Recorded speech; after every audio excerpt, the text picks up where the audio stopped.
The Seahan warrior slumped against the walls of the trench, clutching onto her rifle in fear as the sounds of combat wore away at her resolve. Her people were a hive species that held a strict caste system, though it was flawed in that members of each caste were indistinguishable aside from their role, which resulted in soldiers with weak chitin or more likely unprepared for the mental horrors of trench warfare. HFY 5826 was one such example, a female of the warrior caste who found herself shaking as she held her weapon close to her chest and tears forming in her eyes.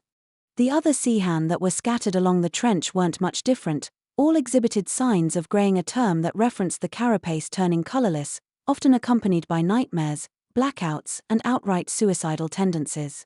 HFY 5826 hadn't quite reached the graying yet, but the early signs were there, staring into nothingness and frequent nightmares that she had reported to her medical assessor, only to be told that she was exaggerating and sent back on patrol. She hated the trench. She sometimes hoped that they would make a charge across the fields, and she didn't even mind if it would get her killed, if only to be away from this place. HFY 5826, you are relieved and free to return to the resting pod. Ensure your weapon is clean before you begin your rest. The marshal spoke to her. He was a member of the commanding caste and as such was less than popular with her fellow warriors. They had a tendency to be arrogant and cruel when addressing the lesser castes.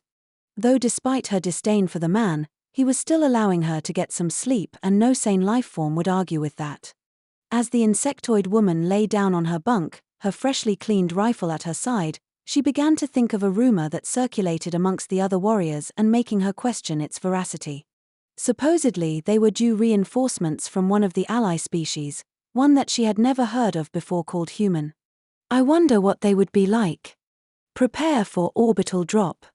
The mechanical voice instructed the human marine, who promptly complied by double-checking his harness and forming his index finger and thumb into a circle to signal his readiness. Disengaging clamps, brace. Falling through space into a planet's atmosphere was a common occurrence within the Marines. Though many disapproved of utilizing the maneuver as it was such a high-risk tactic, the chances of being off course or burning up on entry were too high for most. What was less known to those outside the corps was that an orbital drop was only used by the super-heavy warsuits, or guerrilla walkers as their pilots referred to them. Garrick was one such pilot. He also happened to be the one plummeting toward the Seahan homeworld to provide support to their frontline and would be doing so alone. Computer, keep my vitals on HUD and get me a comms link to the Seahan commander at the drop zone.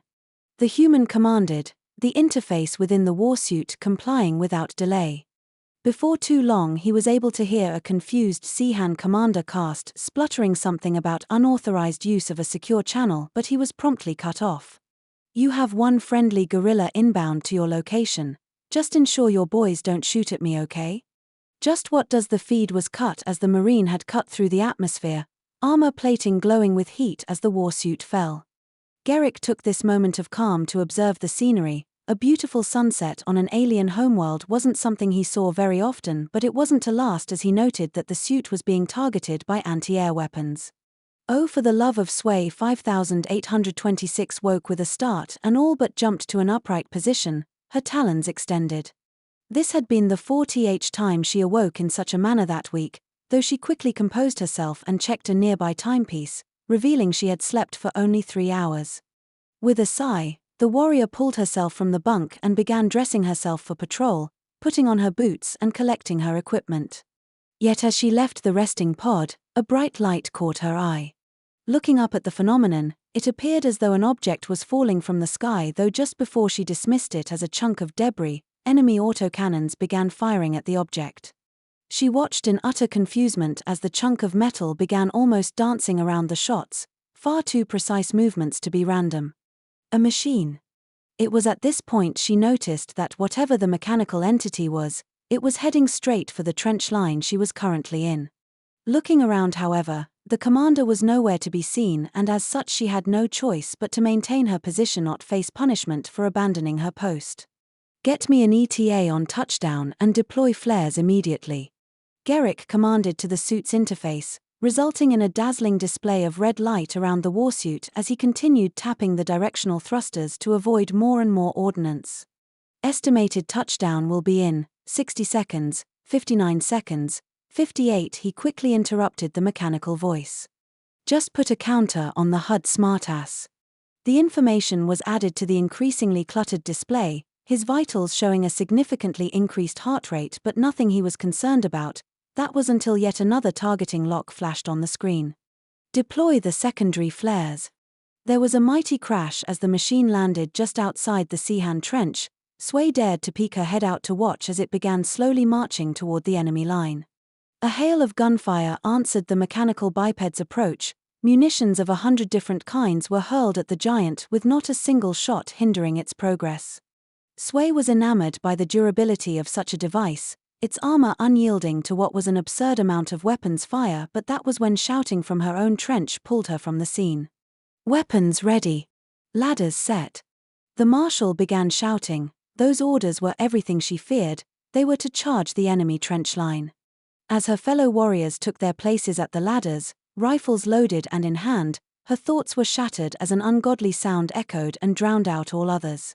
The sound was an unending buzzing. She could not describe it well, but that was of no matter to the commander as he blew the whistle around his neck. With screams of both terror and bravery, the warriors began flooding out of the trench, yet few to none fell as was expected. Once Sway had climbed out onto the field, their lack of fire on her fellow warriors was explained, as was the sound she had heard. The machine had reached the enemy trench and began firing a strange rotary gun into the enemy forces.